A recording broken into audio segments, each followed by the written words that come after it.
What is up, YouTube? I'm back with another video, and I'm back with another motorcycle video. Now, it's been a little minute again because the weather has been terrible, y'all. Like, it's been raining literally 24/7 in Florida. If you don't know, you know, it rains all the time here, especially like during hurricane season, obviously. But yes, I'm back with another video. In today's video, I'm going to be doing is buying the Honda Grom Smart, especially for a first bike. So I made a kind of list of what I personally think about the Honda Grom and my opinion on if the bike is worth it or not.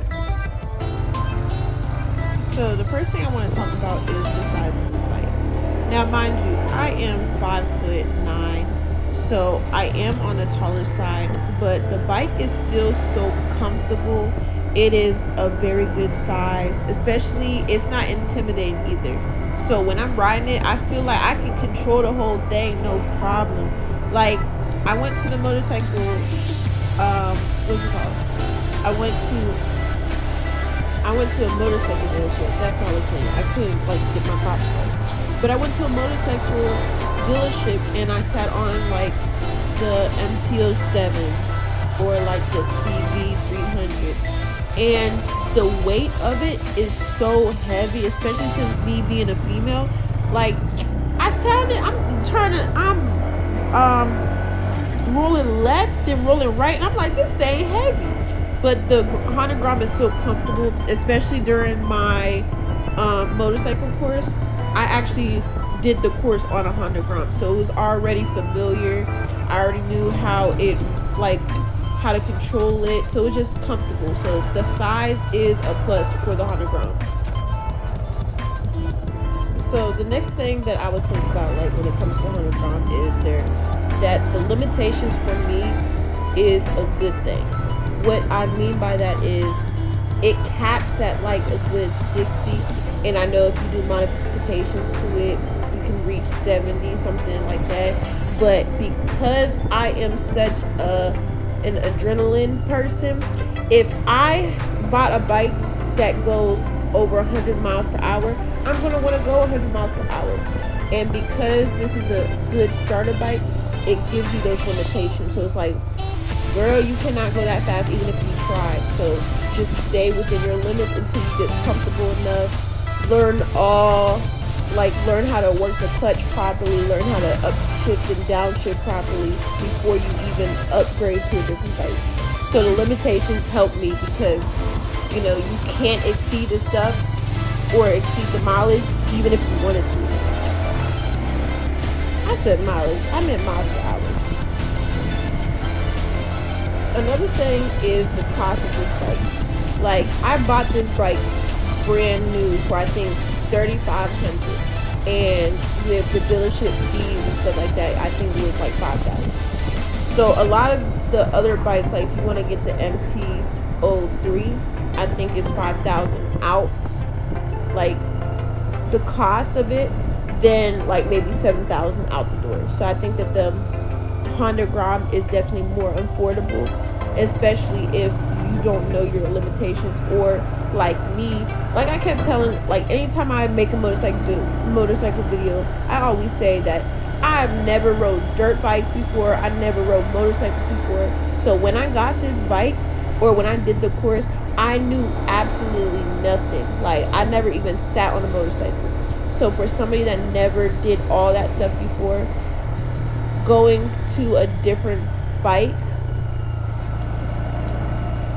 like what I was trying to say was like it was just easier to start on the Honda Grom because it was so small, so compact. So I didn't want to spend a few thousand more to get a bike that is a lot bigger and not as comfortable than the Honda Grom. Because of the size of the Honda Grom, like I'm jumping from the cost to the size, but I don't care. I do plan to keep the Honda Grom, and I do plan to, like, once I get more experience later down the line, like anything like coming up, I do plan to get the MT-07 because that is a bike that I want to get. But I want to get comfortable with riding first before I just jump right into that fast of a bike.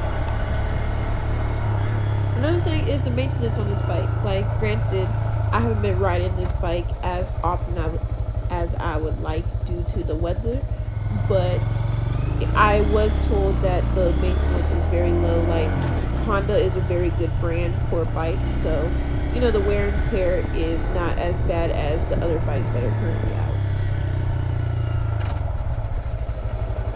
OMG, and I can't forget about the gas. Like, gas is so cheap for the Honda Grom. It is crazy. Like, oh my gosh, you literally pay a few dollars for gas and then your tank is full. Like, you don't have to buy gas often. Like, it is such a good alternative compared to, like, if you take a car X, Y, and Z. Like, you'll save so much money, especially if you commute to work and stuff, that the Honda Grom will save you tons of money in the long haul. So gas is definitely one of the main factors of getting this bike compared to like a lot of other bikes that are on the market. Overall, I do think that the Honda Grom is worth it. I think it's the perfect starter bike, especially for people that rode dirt bikes before and all that. I would say if you have experience when it comes to dirt bikes, then maybe starting on a 300 will be a lot better for you. But if you have like absolutely no experience at all like me, I think the Honda Grom is perfect, especially the size, the way it rides is very smooth. It's easy to work the clutch. It's not heavy. Like, there's a lot of reasons why the Honda Grom is a good bike too. Especially if you live in the city and you have to commute to work, the Honda Grom would be perfect for a commuter bike as well. Granted, I don't commute to, like, I drive further for work, so this is not like I don't take my bike to work. I just ride it like locally and stuff like that. But if you do live like a certain distance from your job, then the Honda Grom will be so good for going to work. Overall, a lot of people that I know that, especially on YouTube and TikTok and stuff like that, a lot of people that have a lot of experience still buy the Honda Grom because it's such a fun bike. Like, once I gain enough experience to where I can upgrade my bike and stuff, the Honda Grom is still such a fun bike to ride. So I don't think I would ever want to sell this bike or get rid of it, anything like that. So it just depends on like where your experience level is. Like, yeah, it just comes down to where your experience level is for like if the Honda Grom is going to be a starter bike for you or if it's just going to be a fun bike that you have regardless. But yeah, that's the end of this video. I'm just going to keep riding around for a little bit. But I definitely did enjoy this video because, again, I love the Honda Grom. I love this bike so much. It makes me, it's building up my confidence to where, like, I'm becoming, like, a better rider every single day. I'm learning so much about bikes and, it's just a good experience, and I'm glad to be able to document this journey with y'all. So if you like these videos, give it a thumbs up, subscribe to my channel, and I'll see y'all in my next video. Enjoy the rest of my ride. Bye, y'all.